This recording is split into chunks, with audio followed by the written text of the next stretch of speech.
শিবা আমার ভাই, জয় আমার সন্তান। ইনশাআল্লাহ এদের কাছ থেকে আপনারা ভালো নেতৃত্ব পাবেন, এটুকু আমার বিশ্বাস।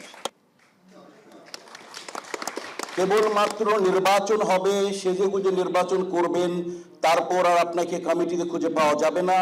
কোরাম কমপ্লিট করতে ঘাম পোহাতে হবে, এগুলো করবেন না। এগুলো অনেক কষ্ট করেছে আমি। 2 বছর আগে যখন দীপজল সাহেবের নেতৃত্বে আমরা এত সুন্দর একটা প্যানেল করি, তারপরের পরিস্থিতি আপনারা সবাই জানেন, তিনি অসুস্থ, আসতে পারেননি। ইন্টারন্যাশনাল সেক্রেটারি ছিল আমাদের ইমন, দেশের বাইরে।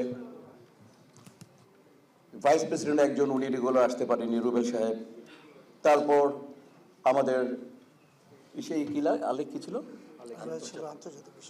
আন্তর্জাতিক বিষয়, ইমন কালচারাল, এরা দেশের বাইরে সবাই। 4টা ভাইটাল পদের, মানে ভাইটাল যারা পোর্টফোলিও পদের 4টা মেম্বার ছিলেন না। এছাড়া ইসির অনেকে রেগুলার অ্যাটেন্ড করেন নাই। আজকে যারা এখানে ইনশাআল্লাহ কোবরা ভাই ছাড়া সবাই আছে, তাই না? আমি বিশ্বাস করব এই ক্যাবিনেটকে যদি আপনারা শক্তিশালী করতে চান, তাহলে এই আজকে অতিথি যারা সবাই এসছেন, শানু, শিবা এবং জয় পরিষদকে তখনই আপনারা সাহায্য করতে পারবেন যদি আপনারা রেগুলার কার্যকরী পরিষদের মিটিংয়ে উপস্থিত থাকেন। কেবলমাত্র নির্বাচন হবে, সেজেগুজে নির্বাচন করবেন, তারপর আর আপনাকে কমিটিতে খুঁজে পাওয়া যাবে না। কোরাম কমপ্লিট করতে ঘাম পোহাতে হবে, এগুলো করবেন না। এগুলো অনেক কষ্ট করেছে আমি 2 বছর, তারপর কি অবস্থা গিয়েছে পলিটিক্যালি সবাই জানেন, দেশের অবস্থা কে গিয়েছে।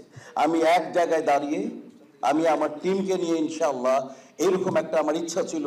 আমি নেতা কীরকম আমি জানি না, ক্ষমতা আপনারা আমাকে দিয়েছিলেন, কিন্তু ক্ষমতা হস্তান্তর করা অত্যন্ত গুরুত্বপূর্ণ আমি বিশ্বাস করি। এবং আমি শতভাগ ইমানের সাথে বলতে পারি যেই ক্ষমতা দুজনের কাছে গিয়েছে, শিবা আমার ভাই, জয় আমার সন্তান, ইনশাআল্লাহ এদের কাছ থেকে আপনারা ভালো নেতৃত্ব পাবেন, এটুকু আমার বিশ্বাস।